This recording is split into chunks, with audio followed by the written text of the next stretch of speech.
So recently I have done a big discovery about the nature of long point position in 133. In the latest video, 133 video, I have put all my reasonings about it, so if you want to hear why do I think so, look there. Here I will only restate my conclusion, which is that for the priest, long point position is not about threatening the opponent with the tip of the sword, as is common today, and not only today, also in other medieval manuals, but it is about binding. Long point position is defined by the fact that it can work with the opponent's sword in the bind. That is the defining feature of long point. Maybe long point has some other features, for example, it can threaten the opponent with the tip of the sword, okay, but this is not defining feature. Defining feature of long point is the fact that it can work with the opponent's sword in the bind. I have presented it in the latest video as a theory, but in fact now I am pretty much inclining to the fact that this is correct. This is the correct interpretation of priest's long point. Because I have found that it fits very well in the manuscript. And I have not found anything in the manuscript that would contradict this understanding of long point. And this understanding of long point can answer some questions that I wasn't able to answer before. And we will see some of the answers in this video, especially answers around priest special long point. Because finally I can say that I have demystified the magical priest special long point position. So 133 manual is providing us with several variants of long point position.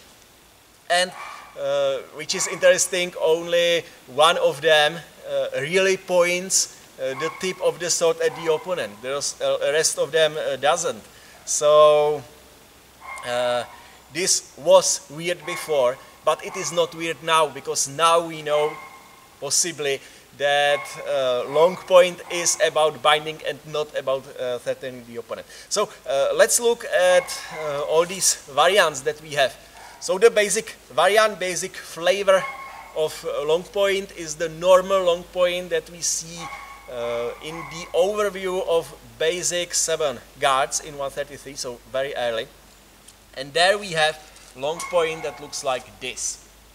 So my arms, both my arms are straight, and the sword is in line with the arms, like the extension of the arm. The position points its sword down, but in fact it can be pointing forward or to the side or anywhere. Because, again, this is about binding and not about threatening the opponent. So this is the most common position that you will do if you want to bind. For example, the opponent is thrusting at me and I want to defend. So what I will do is that I will reach forward, intercept his thrust in the middle, and do a rebind. Now, as I'm intercepting his thrust, as I'm reaching forward with long point position. Now I am in long point position. My arms are straight and the sword is straight, so I have reached forward with long point position, and then I am using my long point position to do the rebind. So this is the typical usage of long point, to reach forward, take the bind, and then work in there. All of these positions, all of these are long point, are this basic normal variant of long point. These are basic and normal because it has the most utility. Whenever you want to take the bind, you will reach forward, and this reaching forward will naturally bring you into long point position. And you take the opponent's sword, and you will work with the opponent's sword with the arms straight. And you will bind like quite far from your body.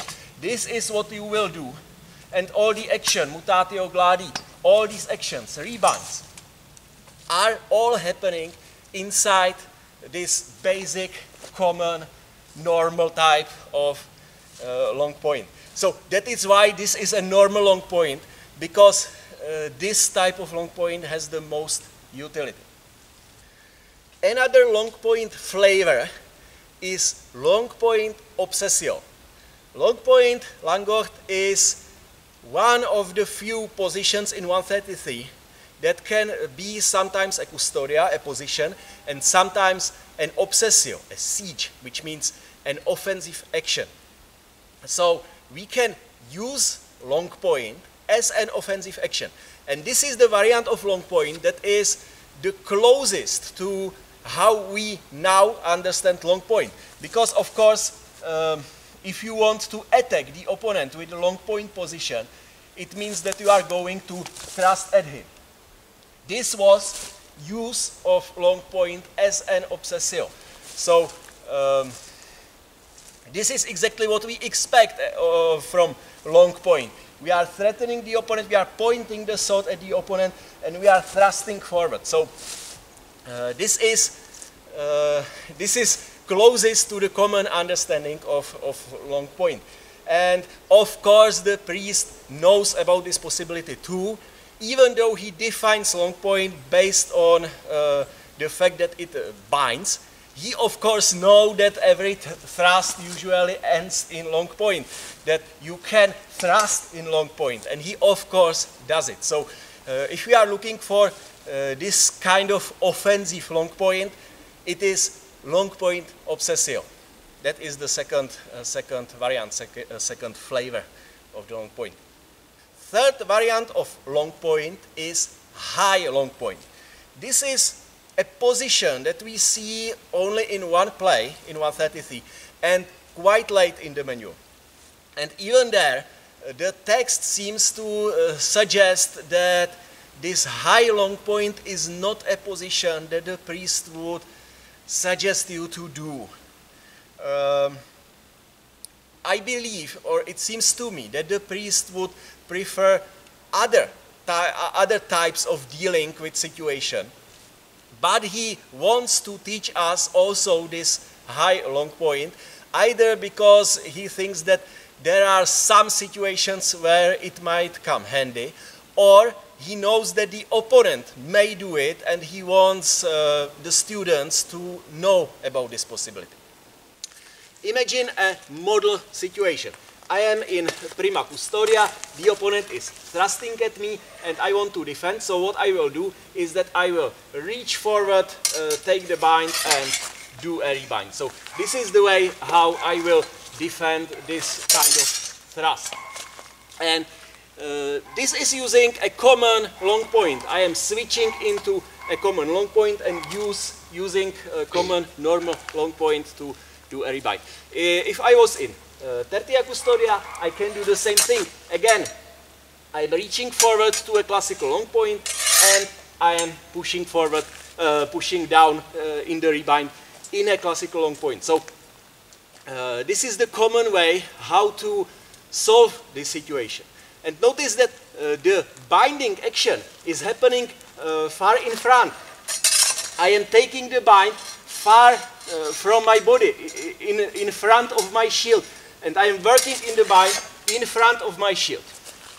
Now, if I was too late, the opponent could reach over the level of my shield. And in this situation, I still can do rebind. I still can do rebind, but behind my shield. What I can do is to take the bind here and do a rebind like that. And what I have just done was here, as I have taken the bind here, this is not a long point position from me because I'm not working in front of my shield. In fact, I am working behind my shield. So this position has to be long point because it works in the bind. It allows me to do a rebind. So it has to be long point, but it is not a normal long point. So this is exactly what the high long point is. it is this late reaction that still can work because I still can bind behind my shield. And now we are at the last flavor of Longpoint, the famous Priest Special Longpoint. So, what is Priest Special Longpoint about? In fact, I have already done 2 videos about Priest Special Longpoint and about interpretation of the place of Priest Special Longpoint. And the problem is that these 2 videos were based on the classical understanding of Longpoint position as a position that threatens the opponent with a thrust, which, as I have now come to a conclusion, is not correct. So these older videos are not based on the correct interpretation of Longpoint, but I believe they still interpret the play mostly correctly. When the play is already unfolding, I believe my interpretations there are mostly correct. But what I would like today to change is the beginning of the play. What is the idea behind Priest Special Longpoint and how we get into the starting positions of this plays. Why this place looks like this. I had made some guesses in the previous videos, and I have said that these are guesses and they are like weird because I just couldn't see that time the connection between Priest Special Longpoint and Longpoint. But I believe now, armed with new understanding of the nature of Longpoint in the priest's eyes, we can understand also these starting positions of Priest Special Longpoint plays. So, first there is this question of Longpoint, why Priest Special Longpoint is a Longpoint? Why this is a Longpoint if it points in fact back with the sword and it is not long at all? Why the shield is back and not forward, which is like usual position? These were questions that I couldn't reliably answer in my previous videos, and I have said it, and I believe now I can. So let's look at it. A model situation. I will be thrusting at my opponent and he is defending by rebind. So I have ended in binding below and on the left. And this is a common situation that has many different solutions. For example, I could do mutatio gladi now. But instead, what I will do now is display from around the middle of the manuscript, which is about closing in and grabbing the opponent's arms. And now I have his arms and I will work from there. So this is a possible action that I can do from this situation. And now, let's do it again. I am binding below and I am now closing in. I am shortening the distance, but I am keeping the bind. Now, look at this position. This is Priest Special Longpoint. And it is nothing like uncommon. This idea of I am in the bind and I want to close in while keeping the bind. I am turning into some kind of a hanging guard. This is very like common usual action. This is nothing mysterious. But this is exactly what Priest Special Longpoint seems to be. It has the shield back because I don't need it forward. Because I am no longer, the threat is no longer in front of me because I am shortening the distance. In fact, as I am closing in, the threat is now being on this side because the opponent can thrust me. And I can, of course, somehow work with this thrust with my sword. But still, it would be useful to have this, this danger covered. So I'm closing in with the shield here. So if he thrusts, I have a passive protection here. And also this position, again, this position is a Longpoint because it works in the bind. I want to be still in the bind. I still want to control the opponent's sword to limit his possibilities. So by closing in, I am remaining in the bind and I am working in the bind, which means that this position has to be long point because only long points work in the bind. So this is how I will get in the pre-special long point position. Now, if I consider this action of going for this grappling situation something that will always succeed, I don't need the pre-special long point position, because I am just passing through this special long point and grabbing hands. And if I always succeed, then pre-special long point is just the position that I pass through and it is not important. But problem is that the opponent may react. If I am here and I am rushing forward, he may now react to me rushing forward, and he can do something, he can react in any way, and I have to react to what he is doing, which means that I have to react to something from pre-special long point, from this position. And now suddenly we need pre-special long point as a position, because it is a starting position of some reactions to what the opponent is doing. Now we have switched sides, so my daughter will be the one who is attacking me with pre-special long point. So what my opponent wants it to be is like this. He wants to close the distance and grab my hands. So this is what the opponent is doing. And now I am not surprised at all by this situation, by his action. I was expecting it. And as he is closing in, I will step back. So the opponent is closing in and I am stepping back to maintain the distance. And at the very same time, I am already striking him from above, because this is logical reaction. If I am not surprised, as he is rushing forward, I will do this, because there is the opening. Both of his hands are away or down, so here is the opening.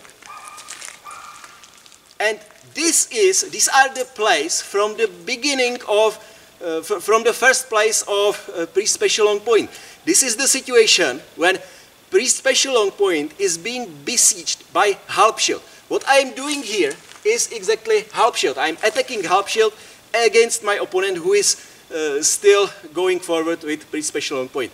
And the correct solution, according to this plays, from the one who is doing pre-special long point, would be falling under. So it would look like this. My opponent goes forward, I'm going up, and yeah, this is it. This is how it should look according to the plays.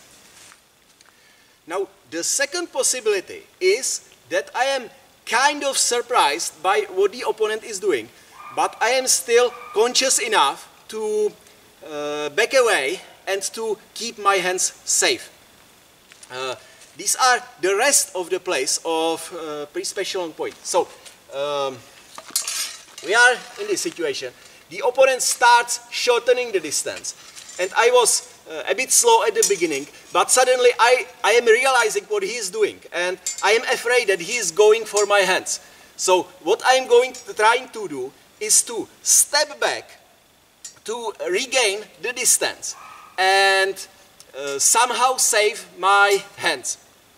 And the first and possibly the best thing that I can do here is to step back into quarta custodia, because quarta custodia is exactly intended to do this. It is to make a little bit of distance and prepare for a cut. So if I am conscious enough to do this, to back in quarta custodia would be the best solution. But I am not fast enough to strike at the opponent. This is in the play. The text is saying that if we are, the opponent is in pre-special long point and I am in quarta, then none of us should wait and each of us should immediately react, because this is beginning of the fencing chaos. It may be me who is faster, and then I will be the first one to strike. Or it may be the opponent who is faster, and then he catches me as I am going back into quarta, he catches me with a thrust. So this is what the text is describing. Both of us can be the one who strikes first, and it depends on who is faster. So this situation again would go like this. The opponent is closing in. I am returning to quarta custodia, but I am not fast enough and he is striking me. If I was fast enough, it would be the previous play of a pre-special long point being threatened by half shot. Another possibility. Again, the opponent is closing in to grab my hands, and I am realizing that he is going for my hands. Maybe I am not in this perfectly covered position, maybe I was like this, and I am realizing that he is trying to grab my hands. So my reaction would be back away and pull my hand back because I don't want to give him my hand. So what I may do would be this. Hand away, and I am creating the distance. And now I am in quinta custodia, which is another play from pre-special long point. It is pre-special long point besieging quinta custodia. So this is another possibility. And another possible reaction from me might be a little bit different. Again, the opponent is closing in. I am realizing that he is going for my hands, and my reaction would be, I won't give you my hands. I am pulling the hands back to me, and I don't want to give him my hands. And this reaction naturally leads me into tertia custodia. And this is again another play of pre-special long point besieging tertia custodia. So again, he is closing in, I am escaping into tertia, and we will continue according to the plane. Again, the recommendation for me is to strike as fast as possible, and for the opponent is to thrust as fast as possible.